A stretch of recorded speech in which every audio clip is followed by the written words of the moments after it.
નમસ્કાર દર્શક મિત્રો, ધ સિક્રેટમાં આપનું સ્વાગત છે। હું છું સૈયદ કુરેશી। કરોડપતિ યા લખપતિ બનવું એ સામાન્ય વાત છે, કેમ કે આપણા વિચારો જ આપણને કરોડપતિ અને લખપતિ બનાવી દેતો હોય છે। કેટલાક કરોડપતિ બનવા જતા હોય છે તે ખરેખર પોલીસના હાથે ચડી જતા હોય છે, અને લખપતિ બનવા જતા હોય છે તે પણ જેલ ભોગવતા થઈ જતા હોય છે। તાજેતરનો એક એવો કિસ્સો કે જે કરોડ રૂપિયાનો વીમો લેવું હતું અને પોતાના નોકરને સળગાવી એ પોતે જ મૃત જાહેર કરી નાસ્તો ફરતો હતો, અને બનાસકાંઠાની પોલીસને એવી સફળતા હાથે લાગી કે આવું કોઈ કૃત્ય કરે તે પહેલા 100 વખત બનાસકાંઠા પોલીસને યાદ કરી લે। કારણ કે બનાસકાંઠા પોલીસ અધિક્ષક અક્ષયરાજ મકવાણાએ દરેક ગુનાઓનો ભેદ ઉકેલી દીધો છે, અને કેટલાક જેલની સળિયા પાછળ છે। ત્યારે બનાસકાંઠાની વાત કરીએ તો બનાસકાંઠામાં તબીબો નહીં તસ્કરો ઉતરી ગયા હોય તેવું મારે કહેવાની વિગતે વાત છે। બનાસકાંઠામાં તબીબો નહીં તસ્કરો ઉતરી ગયા હોય તેવું દેખાઈ આવે છે।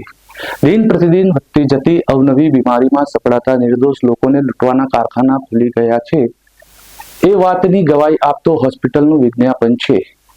સોશિયલ મીડિયા તેમજ જાહેરાતમાં હોર્ડિંગ્સ લગાવી તેમજ સ્ટેટસ રાખી 24 કલાક અપાતી વિવિધ રોગના તબીબોની ટીમ દ્વારા સેવાઓ ઉપલબ્ધ છે। બનાસકાંઠામાં લાલબત્તી સમાન કિસ્સો જોવા મળી રહ્યો છે। શહેરમાં ચાલતી કાયદેસર ગેરકાયદેસર હોસ્પિટલો સામે વહીવટી તંત્ર દ્વારા તાત્કાલિક પગલાં ભરી કાયદેસરની કાર્યવાહી કરવા લોક માંગ ઉઠી છે। બનાસકાંઠાના આરોગ્ય અધિકારીની નાક તળે જ ગેરકાયદેસર ચાલતી હોસ્પિટલોને કેમ તાળાબંધી કરાતી નથી, આવા અનેક સવાલો તબીબી આલમમાં ઉઠવા પામ્યા છે। શહેરમાં એવી હોસ્પિટલો ચાલી રહી છે જ્યાં તબીબો ઉપલબ્ધ નથી, પરંતુ તબીબોની ડિગ્રીઓ સોનારે અક્ષરથી લખેલી દેખાઈ આવે છે। જે હાર્ટને લગતી બીમારીમાં કાર્ડિયોલોજિસ્ટ દ્વારા સારવાર કરવામાં આવે છે।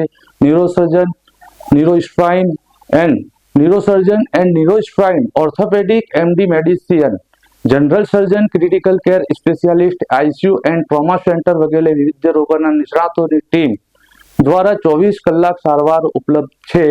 આવી ભ્રમાતી આપતી જાહેરાતોથી લોકો છેતરાઈ રહ્યા છે। કેટલાક દર્દીઓ આવી હોસ્પિટલ લઈ જવાયા તે કિસ્સામાં મોતને ભેટ્યા હોવાની ચર્ચા જોવા મળી રહી છે, જેનું કારણ એ હોય છે કે જે હોસ્પિટલના અંદર 24 કલાક મલ્ટી સ્પેશિયાલિસ્ટ લખેલું હોય છે અને ડોક્ટરોની લાઈનની ડિગ્રીઓ લાગેલી હોય છે, ત્યાં ડોક્ટરો ઉપલબ્ધ નથી હોતા, તેના કારણે પણ મોત નીપજ્યો હોવાનું જાણવા મળી રહ્યું છે। આ અંગે તબીબોને પૂછતા પોતાનું નામ નહીં આપવાની શરતે જણાવ્યું હતું કે આવી શહેરોમાં 24 કલાક એક જ હોસ્પિટલમાં MD medicine, neurosurgeon, spine surgeon, orthopaedic surgeon, surgeon critical care specialist, ICU and trauma centre હોસ્પિટલોની જાહેરાત થતી લોકોને ભ્રમાવવાની વાત છે, તેમજ દર્દીઓ સાથે ખિલવાડ ખેલી રહ્યા છે। કાર્ડિયોલોજિસ્ટ અને ન્યુરોસર્જન વગેરેની ટીમો જો ઉપલબ્ધ હોય તેવી હોસ્પિટલો પર તબીબોના નામની જાહેરાત કેમ કરવામાં આવતી નથી? સરકારશ્રીના નિયમ અનુસાર ક્લિનિકલ એસ્ટાબ્લિશમેન્ટ નોંધણી કરાવી ફરજિયાત છે, અને લેટર પેડ પર ડોક્ટરનું નામ, ડિગ્રી, મોબાઈલ નંબર ફરજિયાત છે। જો આવી સત્ય હકીકત સામે હોય તો જિલ્લા કલેક્ટર દ્વારા ગેરકાયદેસર લોકોને લોભામણી જાહેરાત કરતી હોસ્પિટલો તેમજ બિનજરૂરી તબીબોના નામ ઉપલબ્ધ કરી જે પ્રજાને લૂંટી રહ્યા છે તેમની સામે કડક કાર્યવાહી કરવા લોક માંગ ઉઠવા પામી છે।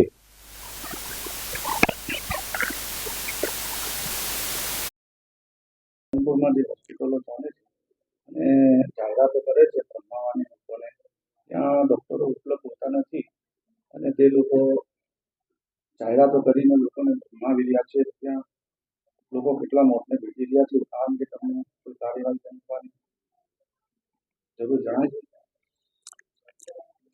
આ અંગે હવે આ જે હોસ્પિટલો અથવા આઈસીયુ જે ચાલતા હશે એની અમે હવે તપાસ કરીશું, અને તપાસ કરતા જે પણ કંઈ વિગત અમને માલુમ પડશે તો એ હોસ્પિટલની જે મુજબ આગળની કાર્યવાહી કરવામાં આવશે। જે સાહેબ રજીસ્ટ્રેશન નથી કરાયેલા એવી હોસ્પિટલોનું કેટલી ધ્યાનમાં? હાલ જે ક્લિનિકલ એસ્ટાબ્લિશમેન્ટ એક્ટના અંતર્ગત જે તમામ હોસ્પિટલોને રજીસ્ટ્રેશન કરવાનું હોય છે, જે કામગીરી ડીસા ખાતે જનરલ હોસ્પિટલ હોય ત્યાંના જે